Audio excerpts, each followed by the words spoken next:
I wanted to ask you this. I was thinking about it yesterday. I really wish that he was like Cam Johnson when he came in as a transfer. Because don't you think that if he came back next year, he would be a really, really solid player for Carolina? He would legitimately be a player that we could count on him giving us 16 points a night.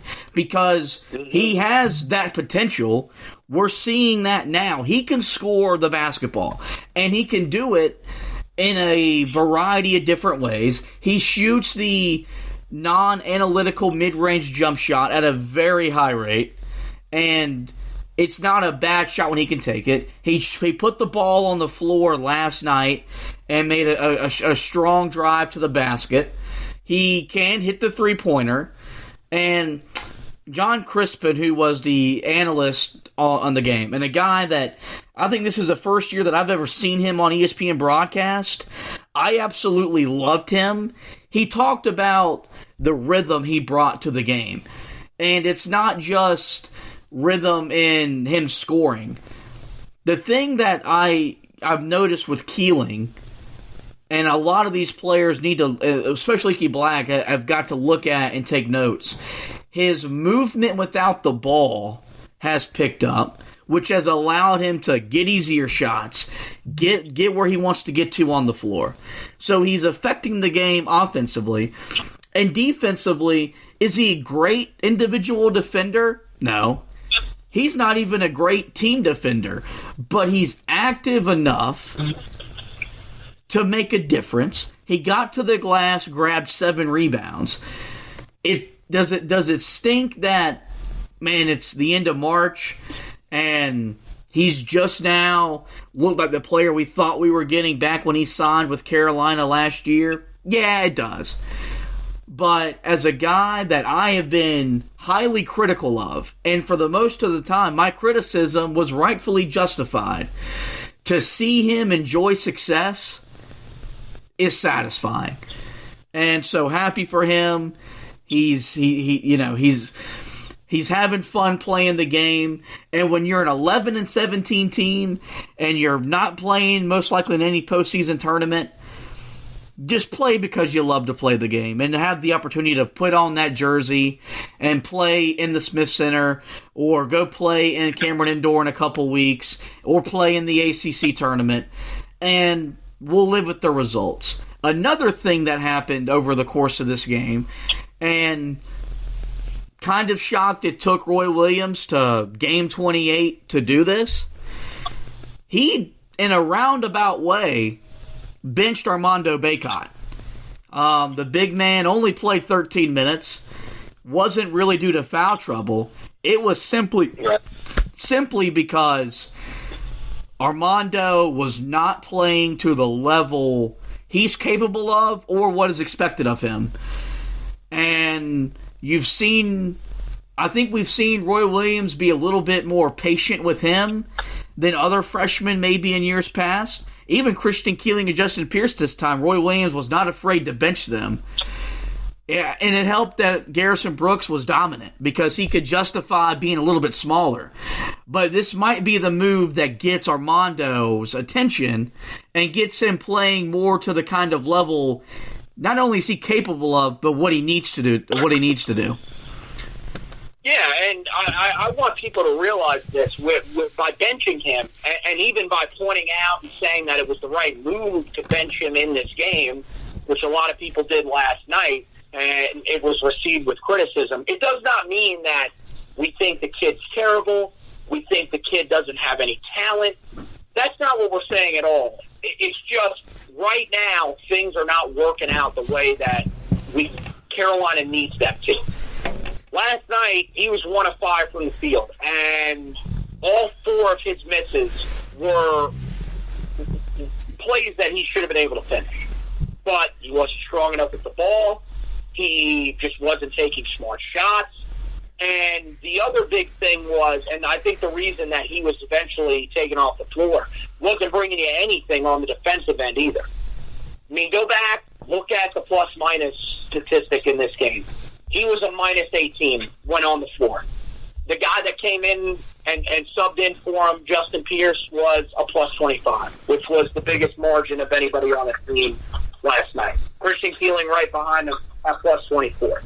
But you can't justify leaving him on the floor because, well, he was a former 5-star talent. That's great, but if you need to take him off the floor and put in a guy that for last night's game was more effective and worked a lot better against what State was showing you, then you have to. I don't think that Roy Williams is going to tell Armando Bacot, well, that's it, son, you're not seeing the floor the rest of the year. That's not what this is. This is something where you can learn from this. And I think that's what Bacot's going to have to do. As for Justin Pierce, you should feel pretty happy with what he gave you. I mean, granted, just 3 points, but I think we've learned at this point Justin Pierce really isn't going to be that guy on the offensive end that's going to be able to take over a game. He might occasionally be able to have a game like he did against USC Wilmington, like he did against Yale, but for the most part, he's going to have his struggles on the offensive end. But what he does bring is a guy that, even though he is smaller than Bacot, he brings an aggressive mindset on the glass. And most importantly, and what we saw last night, he is an aggressive defender. He had 3 steals as a forward. That's really, really good. And that's something that you've needed to do all year, is create turnovers. And he did exactly that for you. So it hurts for Armando. I hope he responds the way that we all think he's going to respond, which is by standing up and saying, look, I need to step my game up, coach. I understand why you benched me. And at the same time, it's also good that you got a guy in Justin Pierce that, even though he isn't doing the things that he was doing at William and Mary on the offensive end, he's shown that he can help you on the defensive end, and it's really working out well for your team for potentially what you're going to look at as a chance to try and do something when you get into the ACC tournament and make a run. One last thing from the State game, and we'll move on to looking ahead to Syracuse. Carolina, very rarely this late in the year, doesn't have a lineup comfortable with trying to sustain offense or close games out. I think this coincides with the benching of Armando Bacot. You may have your lineup, and that lineup would include Cole Anthony, Brandon Robinson, Christian Keeling, Leaky Black, and Garrison Brooks. The ironic part is that you are playing a version of small ball, which after 3 or so years we were trying to get away from that. But with Leaky Black being substituted with, at certain times, Pierce or Bacot, I think that's Carolina's lineup, because you've got 4 ball handlers that you're comfortable with running or handling the ball. You've got Anthony, Keeling, and Robinson, and mainly Robinson and Keeling being the more favorable perimeter shooters. But those 3 guys can get their shots, I guess, without having to overly work themselves to score. You've got Leaky Black, who does a little bit of everything. And then you've got Garrison Brooks, a big man that has just been dominant in the course of ACC play. Don't know if that lineup is what we'll see on Saturday when they start, but I feel like if they're all healthy and they can all play, when Roy Williams needs to go to that certain lineup in those moments in the game, that might be it. I may be wrong. I think you'll find out on Saturday if you see a lot of that core group playing. But I think that was another thing you took out of this, is that now you probably have more confidence in putting those 5 guys on the floor. They seem to have a little bit more chemistry. The ball seems to move better. You're not losing as much as you think you're losing defensively or in the rebounding department. So that was another good thing that came out. What was an overall just a good night, fun night. It was a lot of fun watching Carolina basketball for the first time in a while. And just I'm not one to be on here, and I don't believe in the moral victory aspect of sports. I don't believe in all of that, even after you lose.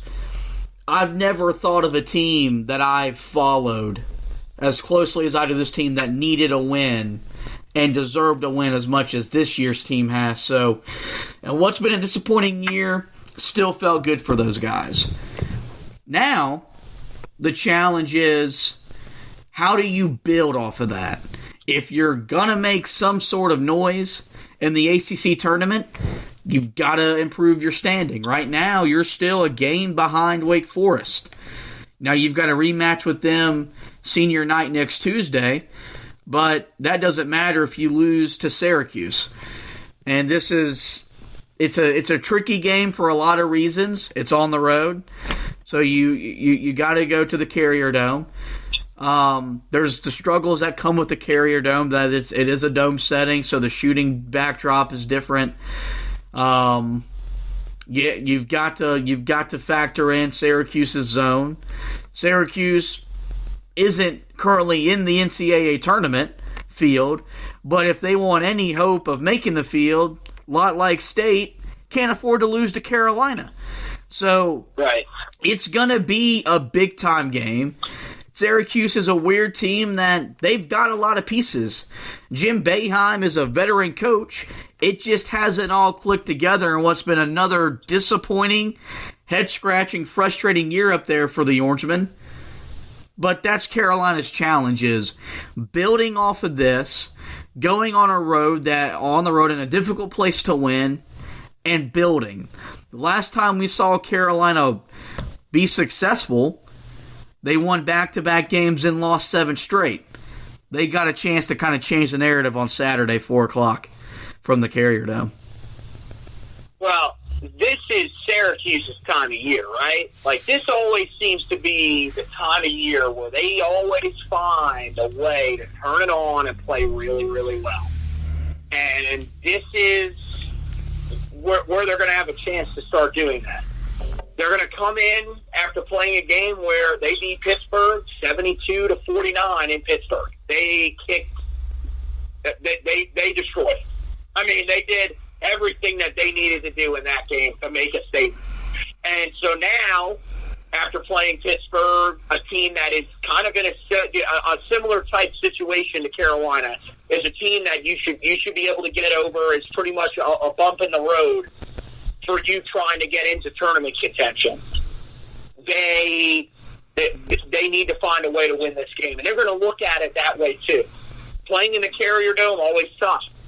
Playing in the Carrier Dome in the afternoon, definitely tough if it's on Saturday, because they will pack that place out, and that'll probably be the way that it's going to be in this game on Saturday as well, because Carolina's in town. Yeah, they're not what they normally are, but it doesn't matter.